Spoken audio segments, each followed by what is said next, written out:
Halo semuanya, balik lagi di Cilapa Menulis. Akhirnya setelah sekian lama lagi gue kembali upload untuk latihan pengetahuan kuantitatif yang kedua. Jadi gimana nih buat temen-temen? Apakah sudah kangen dengan suara ini? Ataukah biasa aja tapi emang selalu mantengin gitu loh. Jadi sekarang nih waktunya untuk kita belajar kembali, oke? Langsung aja kita mulai dari nomor yang pertama nih. Nah sebelum kita mulai gue pengen kasih tahu dulu kalau di deskripsi video ini ada link untuk masuk ke grup WhatsApp pembelajaran bersama papan tulis menuju UTBK tahun 2025. Di situ teman-teman bisa sharing-sharing terkait UTBK atau misalkan terkait kampus yang teman-teman pengen masuk, dan bisa juga nanya-nanya soal-soal yang kesulitan dikerjain sama teman-teman gitu. Jadi misalkan ada soal nih, terus nggak bisa, coba tanya aja di grup itu, ntar kalau nggak gue jawab, mungkin teman-teman yang lain bisa jawab. Ya intinya kayak grup belajar bareng lah, oke? Jangan lupa ya, tentang perbandingan senilai. Nah, ini sengaja gue ambil dari salah satu teman kita yang bertanya gitu. Jadi dari Isam Ibnu ini nanya dia nih, halo kak, mau nanya dong kak gitu. Ada soal, komposisi deterjen dan pewangi untuk mencuci pakaian adalah 4:3. Jika 6 takaran deterjen dapat digunakan untuk mencuci 3 kg pakaian, takaran pewangi yang dibutuhkan untuk mencuci 12 kg pakaian adalah... Oke, sebenarnya ada pembahasannya 3/4 kali 24 sama dengan 18 gitu. Cuma dia bingung nih hasil 24-nya dari mana ya. Oke, jadi kita ngikutin cara yang ini ya. Yang harus ada 24-nya. Pertama gini, kalau misalkan teman-teman masih bingung, biasain untuk menggambarkannya gitu loh. Jadi komposisi deterjen dan pewangi untuk mencuci pakaian adalah 4:3 nih. Anggaplah di sini pakaian ya. Kalau ditulis secara matematikanya gini nih. Deterjen itu kita tulisnya D, pewangi kita tulisnya PW aja, PW sama dengan perbandingan 4:3 nih. 4/3, oke.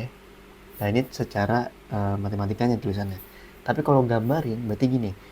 Anggaplah ini sebuah mesin cuci ya. Nah mesin cuci ini ada perbandingannya kalau pengen nyuci. Si deterjen yaitu 4 lah anggapnya. Kita bikin 4 garis. Ini deterjen nih. Deterjen dari sini sampai sini. Nah, si pewanginya itu 3, cuma 3 doang. 3 dari 4 lah. Berarti di sini doang nih sampai sini nih. Ini deterjen, ini PW gitu. Nah, ini gambaran perbandingannya gitu loh. Jadi kalau misalkan deterjennya 8, otomatis si pewanginya itu 6. Tinggal ditambah-tambahin aja gitu loh. Kalau atas dikali 2, berarti bawahnya dikali 2 juga gitu. Nah, sekarang pernyataan berikutnya. Jika 6 takaran deterjen dapat digunakan untuk mencuci 3 kg pakaian, takaran pewangi yang dibutuhkan untuk mencuci 12 kg pakaian adalah... Nah, berarti gini nih teman-teman nih. Kalau misalkan 6 deterjen, berarti kita tulis di sini. 6 deterjen itu bisa untuk mencuci 3 kg pakaian. Anggap 6 deterjen di sini tuh 6 scoop lah ya. Misalkan nih, di sini ada, kita bikin yang baru nih di sini. Di sini ada pakaian nih, ini pakaian, ya pakaian lah ya, di sini pakaian ya. Nah, ini 3 kg nih, pakaiannya 3 kg. 3 kg. Kalau misalkan 3 kg pakaian, kita naruhnya 6 scoop deterjen. Anggaplah 6. Ini 6. Ini scoopnya ya, ini scoop 6 scoop deterjen. Nah, berarti kalau untuk 1 kg pakaian itu berapa? Kalau untuk 1 kg pakaian, berarti tinggal kita bagi 3 nih masing-masing sisi, ya enggak? Berarti sini 1 kg, ini juga dibagi 3 nih. 2 deterjen. Kalau misalkan kita ubah pakaiannya jadi 1 kg doang, ini 1 kg, berarti kita cuma butuh 2 scoop deterjen gitu. Nah, di sampai sini paham lah ya. Nah, karena kita punya perbandingan deterjen sama pewangi, bisa kita masukin nih, dapat angka 24 nanti. Dapatnya dari mana? Dari pertanyaannya. Dia nanya nih, takaran pewangi yang dibutuhin untuk 12 kg pakaian. Jadi gini, kilogram ini, 1 kilogram ini kita jadiin 24 kg dulu. Jadiin 12 kg dulu ya nggak? Berarti kalau 1 jadi 12, itu dikali berapa? Dikali 12 ya nggak? Jadi ini dikali 12, Yang sebelahnya dikali 12 juga deterjennya. 2 kali 12 itu 24 deterjen. Nah, inilah dapat angka 24-nya dari mana? Dari deterjennya, jumlah deterjennya untuk 12 kg pakaian.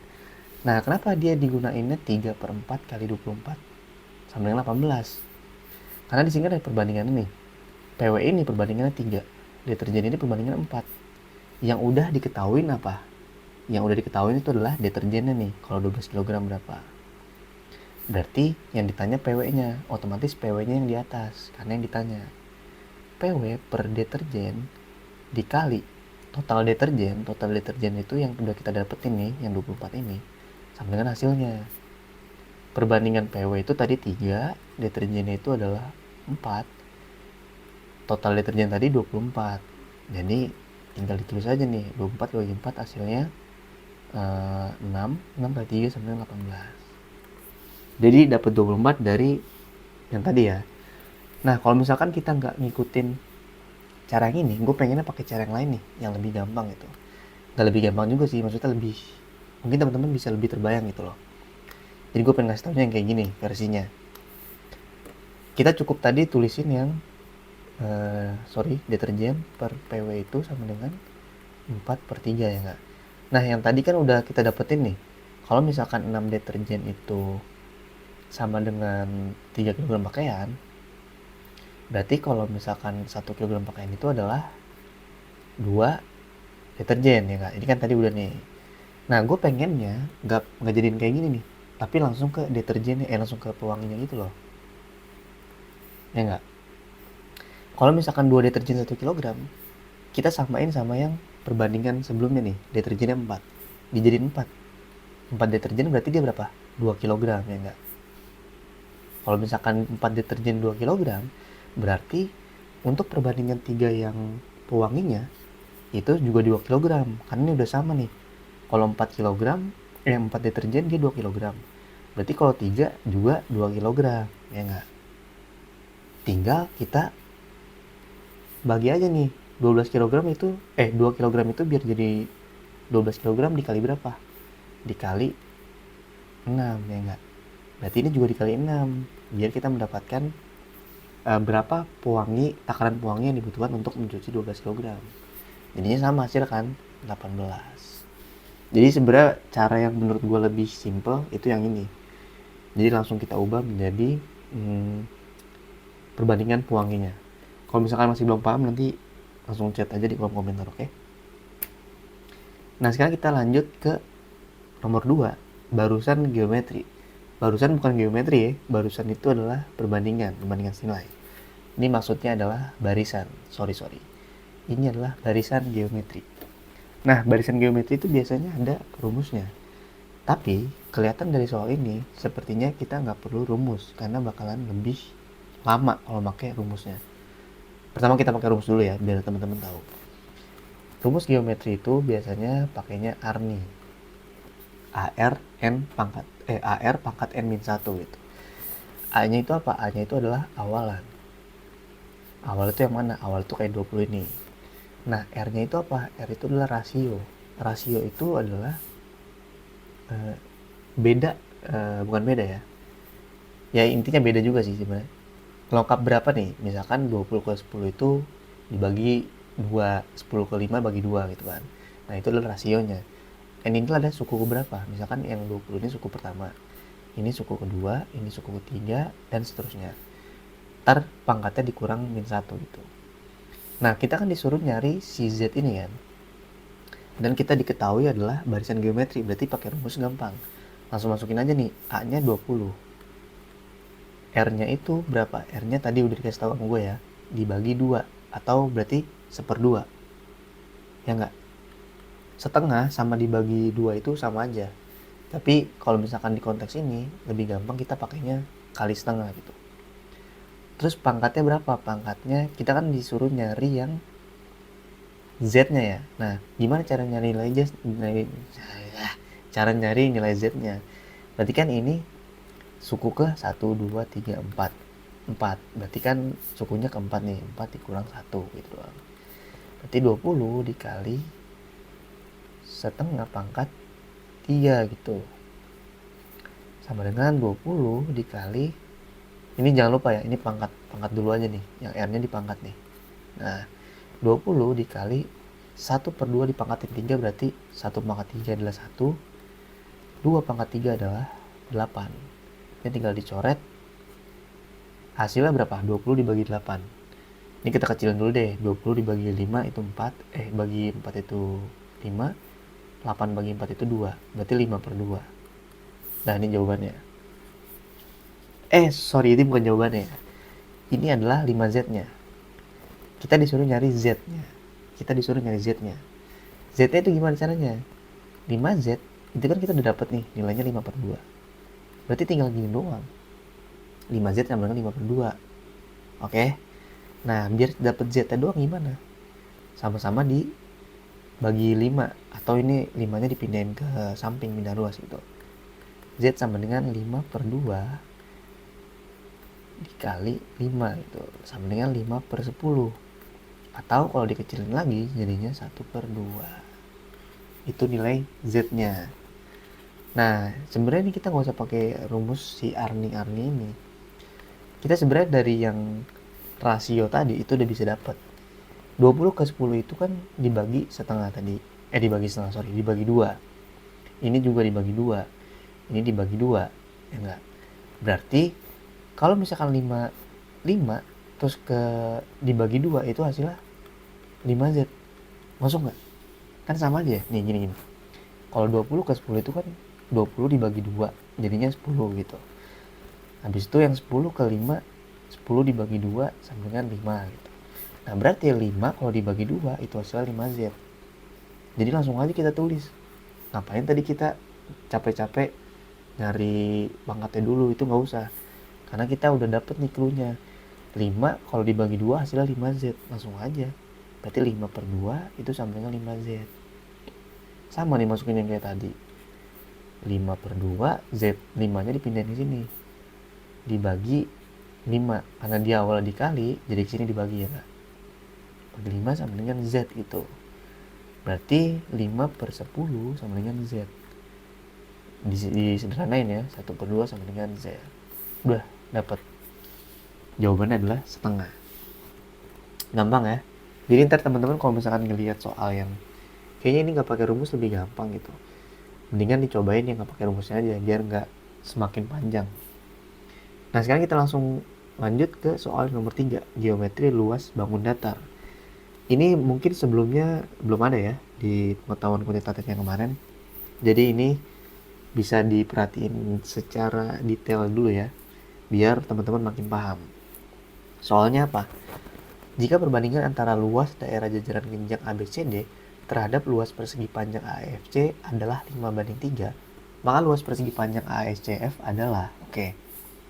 Jadi yang harus kita cari adalah luas persegi panjang AECF. AECF itu yang mana? Saran dari gua, kalau misalkan teman-teman ada soal kayak gini, digambarin dulu yang baru gitu. Nah, kebetulan di soal ini udah dikasih tahu nih ada bangun datar apa aja, ada jajaran genjang ABCD sama luas persegi panjang kok ini sama luas persegi panjang AFC ya enggak?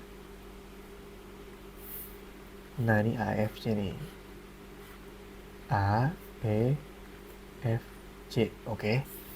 Nah ini ada perbandingan 5:3 luasnya ya. Perbandingan itu apa sih? Misalkan nih, misalkan luas di jajaran genjang ini adalah 20.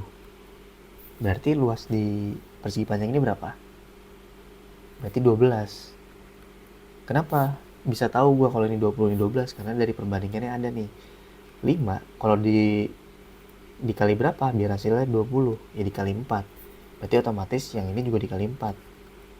Aman ya? Itu kegunaan perbandingannya nih. Jadi udah dapat clue lah.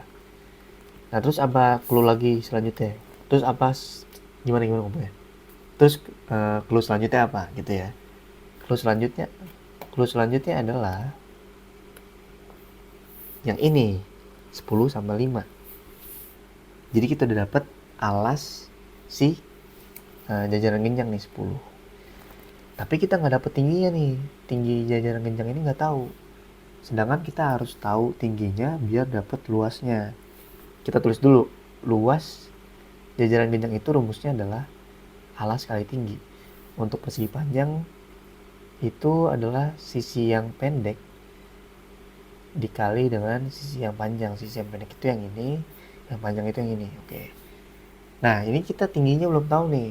Ya udah, kita lanjut ke persegi panjangnya dulu. Nah, ini lebih jelek lagi nih. Persegi panjangnya nggak dikasih apa-apa gitu. Yang alasnya nggak dikasih tahu, alasnya sisi panjangnya nggak dikasih tahu, sisi pendeknya nggak dikasih tahu. Tapi kita bisa ngakalin. Caranya gimana? Ngakalinnya dengan panjang alas jajaran genjang ini. Karena si persegi panjangnya ini ada di dalam jajaran genjang, berarti panjang dari sini ke sini itu adalah yang panjang jajaran genjang, panjang yang jajaran genjang bener dikurang sama yang kecil ini. Berarti tinggal kita tambahin variabel aja yang baru buat mempermudah. Caranya gimana? Kita kasih X di sini, yang panjang di sini kita ubah jadi 10 min X. Kebayang nggak kenapa gue kasihnya yang ini, nggak kelihatan ya. Kalau yang ini X, ini jadi 10 min X. Karena gini, misalkan kita kasih gambaran yang lebih bagus aja. Misalkan di sini 3 nih DF. Kita nggak tahu ya ini berapa. Misalkan di sini 3. Otomatis FC-nya berapa? FC-nya adalah 7. Karena tinggal 10 dikurang 3 ini. Ya nggak? Tapi karena kita nggak tahu nih si DF ini berapa, jadi kita bisa pakainya variabel aja. Nah, ini tinggal 10 dikurang X. Berarti si FC ini kebalik ya. FC ini itu adalah 10 min X. Udah, sama-sama udah dapat nih satu masing-masing. Tinggal kita nyari tingginya nih, tinggi si jajaran genjang. Nah, ternyata tinggi jajaran genjang ini juga sebagai sisi pendeknya dari persegi panjangnya. Atau kita sebutnya garis AF aja ya. Salah, yang ini F. Nah, gimana cara dapetin garis AF ini? Kita lihat nih. Ternyata di sini ada bentuk segitiga juga nih. Kalau kita lihat lagi nih, kita perhatikan lagi, ternyata ada segitiganya. Dan kebetulan udah dapet nih dua sisi segitiga. Jadi kita bisa dapetin sisi yang lurus ini dengan rumus Pitagoras. Karena ini segitiga siku-siku. Gimana caranya? Kita bikin garis bantu lagi, bikin gambar bantu lagi. Ini AF, ini X, ini 5. Nah, 5 ini kan sisi miring ya nggak? Yang ditanya ini adalah AF. AF itu adalah garis lurus. Dia bisa A atau bisa B. Kan rumusnya gini nih. A kuadrat plus B kuadrat sama dengan C kuadrat. Ini rumus Pitagoras. C kuadratnya, C-nya ini kita bisa dapetin 5. A-nya ini boleh yang X atau boleh yang AF. Terserah mau yang mana aja. Anggaplah si AF ini adalah yang A. Berarti kita nyari yang A ya. Ini A kuadrat sama dengan, karena B kuadratnya kita pindahin ke sini biar dapat A kuadratnya doang. Berarti dia jadinya minus kan. C kuadrat dikurang B kuadrat gitu. Karena ini masih kuadrat semua, kita akarin kedua ruasnya. Ini A kuadrat kalau diakarin jadinya adalah A. C kuadrat dikurang B kuadrat itu nggak bisa langsung diakarin. Karena dia ada minusnya. Berarti ini harus dikurung dulu. Akar kurung C kuadrat min B kuadrat. Nah, kita udah ketemu persamaannya. Tinggal masuk-masukin nih. C-nya itu 5, A-nya itu AF ya. AF sama dengan C-nya 5, berarti 5 kuadrat dikurang B-nya itu jadi X. Kita jadiin X kuadrat. Oke, udah aman nih. Terlihat belum selesai, tapi sebenarnya ini berfungsi banget untuk mendapatkan luas dari masing-masing bangunan datar. Tinggal kita masukin dulu nih. AF ini berarti akar 5 kuadrat dikurang X kuadrat. Ini juga akar 5 kuadrat kurang X kuadrat. Dah, tinggal kita masukin dengan luasnya sama perbandingannya. Inilah kegunaan dari perbandingan yang udah dikasih sama soalnya. Ini dihapus dulu biar bisa ngitung lagi ya. Jadi Gimana cara pakai perbandingannya? Gampang aja. Luas yang atas itu adalah luas jajaran genjang karena dia 5/3 ya. Jajaran genjang rumusnya alas kali tinggi. Alasnya itu adalah 10 dikali tingginya akar 5 kok kurungnya di sini? Sorry. Berarti dikali akar 5 kuadrat dikurang X kuadrat per, nah ini tinggal kita masukin juga nih sisi pendek sama sisi panjangnya. Sisi pendeknya adalah akar 5 kuadrat dikurang X kuadrat dikali sisi pendeknya 10 kurang X. Jangan lupa kita kasih kurung karena dia ada operasi minusnya. Sama dengan kita pakai perbandingannya. Kalau di atas itu adalah luas jajaran genjang, berarti perbandingan yang atasnya itu yang 5. Yang bawahnya 3. Nah, kalau misalkan teman-teman nulisnya si luas persegi panjang ada di atas, ngikutin nih, berarti 3-nya ada di atas. Nggak boleh kebalik ya, harus sama. Ya udah nih, tinggal kita coret-coret. Karena ini sama, ini bisa dicoret. Ya enggak? Ini 10 dikali, oh ini nggak bisa dicoret karena dia ada minusnya. Berarti ini 1, ini 1. 10 per sisanya 10 min X. Sama dengan 5/3. Ada nggak yang bisa ditukar-tukar? Ada dong. 3-nya kita pindahin ke sini, 10 min X-nya kita pindahin ke sini. Berarti jadinya 10 dikali 3 sama dengan 5 dikali 10 min X. Jangan lupa masih ada kurungnya ya. Karena ada negatifnya. 10 dikali 3 adalah 30. 5 dikali 10 itu adalah 50. 5 dikali min X adalah min 5X. Masih ingat kan? Ini pakai cara kali pelangi gitu. 5 kali 10 terus baru 5 kali min X. Berarti tinggal kita pindahin ruasnya nih. Min 5X-nya ke sebelah sana aja biar jadi positif. 5X, 30-nya juga kita pindahin biar sama-sama angka doang gitu. 50, karena 30-nya pindah berarti dikurang 30. Berarti 5X sama dengan 50 dikurang 30, 20. Ini kita pindahin sini ya, sorry. Berarti X sama dengan 5-nya kita pindahin ke sini, berarti 20 dibagi 5 atau 4. Ini kita baru dapat X-nya doang. Yang ditanya adalah luas persegi panjang. Berarti tinggal kita masukin aja di sini nih. X-nya kan 4 di sini ya. Berarti kita masukin dulu nih.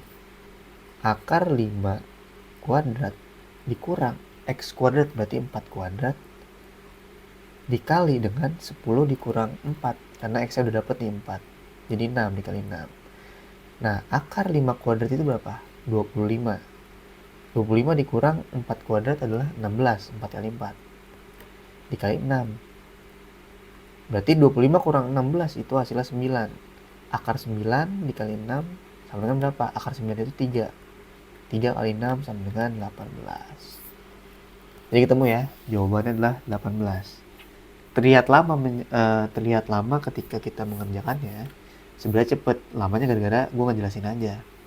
Jadi buat teman-teman yang minta soal cara cepetnya, ya sebenarnya ini cepet, tapi karena gue ngejelasin aja jadi lama. Nanti cobain aja sendiri ya, pasti cepet kok. Nah sekarang kita lanjut ke soal nomor 4 tentang aljabar pecahan tingkat. Jadi kita baca soal dulu ya.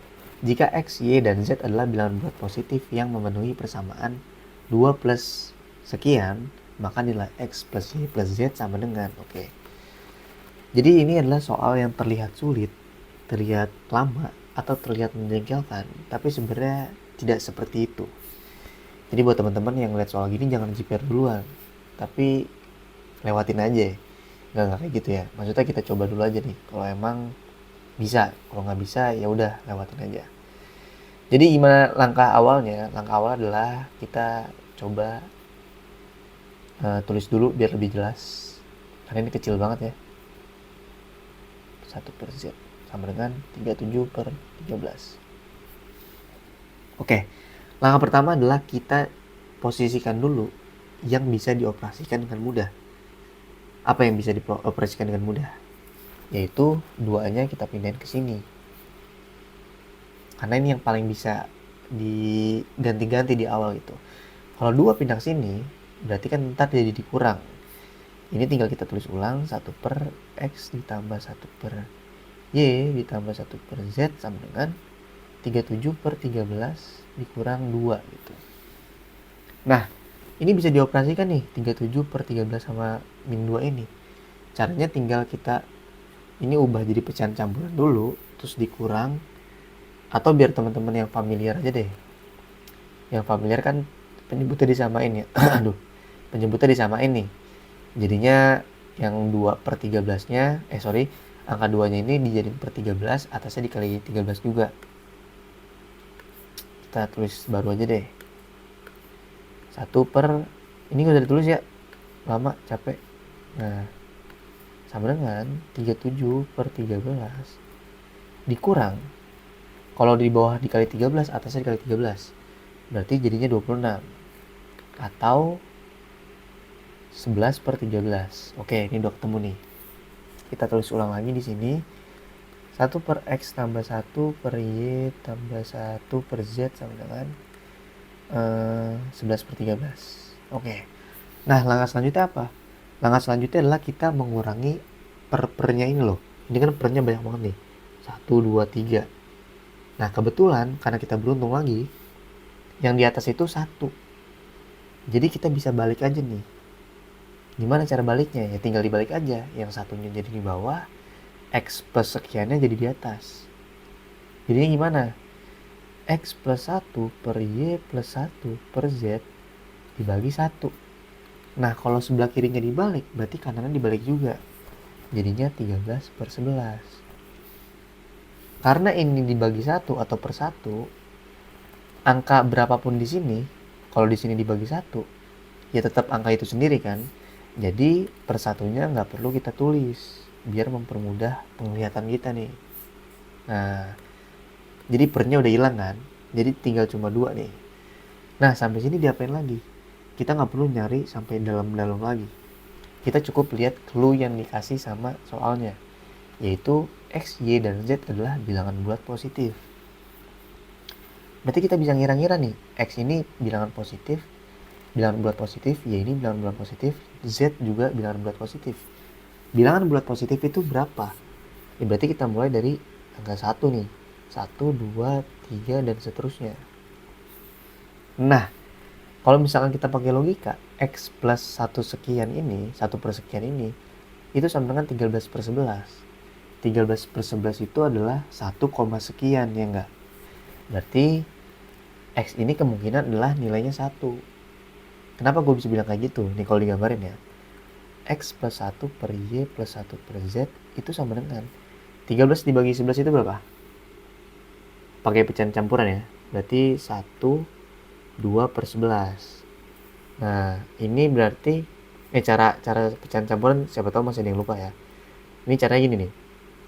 13 kalau dibagi 11 itu yang mendekati berapa? Yang mendekati 1 kan? Karena 11 kalau dikali 1 itu 11. Kalau misalkan udah dikali 2, itu hasilnya 22. 22 itu udah melebihi angka 13. Jadi dia nggak bisa. Karena kalau misalkan kita dibagi 1, hasilnya 11, sisanya berapa nih? 13 ke 11. Itu sisanya 2. Jadi sisanya ada di atas, penyebutnya di bawah. Paham gak ya kalau gue jelasin kayak gitu? Kayaknya gak paham deh. Jadi gini nih. Kalau pakai cara, apa sih sebutnya pistol ya? 13 dibagi 11. 13 kalau dibagi 11 itu kan yang mendekati 1. Jadi 11. Nah sisanya berapa nih? Sisanya 2. Nah 2-nya ini. Jadi 1, 2 per 11. Nah pecahan campuran ini itu sebenarnya bisa kita tambahin plus di sininya. 1 plus 2 per 11. Jadi kalau kita simpulin, X ini adalah 1. Oke, kita udah ketemu nih X-nya sama dengan 1. Dah, berarti 1 per Y plus 1 per Z-nya itu adalah 2 per 11. Nah, ketemu ya. Ini kita hapus lagi biar ada tempat buat ngitungnya. Dah, tinggal kita masukin lagi aja nih. 1 per Y plus 1 per Z sama dengan 2 per 11. Sama nih, ini satunya di atas, kita balikin lagi aja. Y plus 1 per Z dibagi 1 sama dengan, ini jangan lupa dibalik 11 per 2. Karena per 1, satunya hilangin aja. Sama deh, kita kerjain lagi nih. 11 dibagi 2, pecahan campurannya berapa? Pecahan campurannya adalah 11 dibagi 2 yang mendekati 5. Sisanya 1 per 2. Nih, kalau misalkan nggak kegambar. Di sini ya, 11 dibagi 2. Ini 5, 10, sisanya 1. Nah, gitu. Y plus 1 per Z sama dengan 5, 1 per 2 atau 5 plus 1 per 2. Berarti Y-nya adalah 5. Y-nya 5. Z-nya kita cari lagi. Karena Z-nya 1 per 2, 1 per Z sama dengan 1 per 2, ya enggak? 1 per Z sama dengan 1 per 2. Tinggal kita balik lagi aja, ya enggak? Jadinya Z per 1 sama dengan 2 per 1. Ini tinggal hilangin deh. Berarti Z-nya sama dengan 2. Tinggal ditambah ini, X plus Y plus Z berapa? 1 ditambah 5 ditambah 2. Hasilnya adalah 8. Nah, sekarang kita lanjut ke soal nomor terakhir. Soal tentang bangun ruang. Karena teman kita ini ada yang minta, ada yang nanya, kemarin udah dibahas belum tentang bangun ruang? Nah, sekarang kita bahas ya. Jadi langsung aja kita mulai membaca soal yang terlebih dahulu. Sebuah kubus memiliki panjang rusuk X cm. Jika luas salah satu sisinya adalah 120 cm kuadrat, berapakah volume kubus tersebut? Oke, pertama-tama kita harus ngapain? Pertama-tama kita gambarin dulu aja. Jadi sebuah kubus itu bentuknya kayak gini. Mirip SpongeBob lah ya. Nah, ini adalah kubus nih, ini kubus. Rusuknya panjangnya X cm gitu. Nah, terus diketahui jika luas salah satu sisinya adalah 120 cm, yang kita tahu kubus itu semua sisinya sama luasnya, terus panjang rusuknya juga sama, karena dia bentuknya kumpulan dari beberapa persegi. Nih persegi ya, ini gambarnya mungkin kelihatan nggak sama, tapi harusnya sama. Ini persegi, terus ini persegi juga, ini persegi, dan ini persegi. Nah, pokoknya sama nih, panjang, luas itu sama. Berarti kalau misalkan kita dapat salah satu luas sisinya, ya berarti luas semua sisinya sama, 121 gitu. Nah, yang ditanya adalah volume kubusnya. Langkah pertama yang harus kita ketahui apa? Yaitu adalah si rusuknya dulu nih, berapa. Kita bisa dapat dari luas sisinya. Luas sisi itu apa? Berarti luas persegi ya nggak? Karena kan sisi kubus adalah sebuah persegi. Nah, luas persegi itu rumusnya apa? Rumusnya adalah sisi dikali sisi. Karena sisinya sama, berarti kita bisa simpulin bahwa rumus dari luas lingkaran itu adalah sisi kuadrat. Nah, berarti 121 ini adalah sisi kuadrat sama dengan 121. Berarti kalau misalkan pengen nyari sisinya doang, atau si X ini, tinggal diakarin aja nih. Ini diakarin. Kalau sisi kuadrat diakarin jadi S 121. Kalau misalkan diakarin jadinya 11. Udah ketemu sisinya 11. X-nya adalah 11. Nah, tinggal cari volume kubusnya. Volume kubus itu rumusnya adalah sisi dikali sisi dikali sisi. Ya udah, berarti tinggal 11 dikali 11 dikali 11 atau 121 dikali 11. Hasilnya berapa tuh? Kita hitung bersama ya. 121 kali 11, 121 121. 1331. Jadi ini kayaknya soal paling gampang selama soal-soal sebelumnya kita kerjain ya. Tapi nggak apa-apa. Yang penting kita kembali mengingat. Siapa tahu ini keluar di UTBK kan. Yang kita anggap mudah, terus kita anggap nggak keluar di UTBK, bisa jadi ini yang keluar. Jadi nggak apa-apa, kita bring memori kita yang lama, oke? Jadi mungkin sekian dulu dari video papan tulis. Semoga kedepannya kita makin sering untuk belajar bersama dan makin menjadi solid ya antara teman-teman satu dengan yang lainnya, biar bisa sharing-sharing juga tentang UTBK ini. Sampai jumpa di video papan tulis berikutnya. Terima kasih.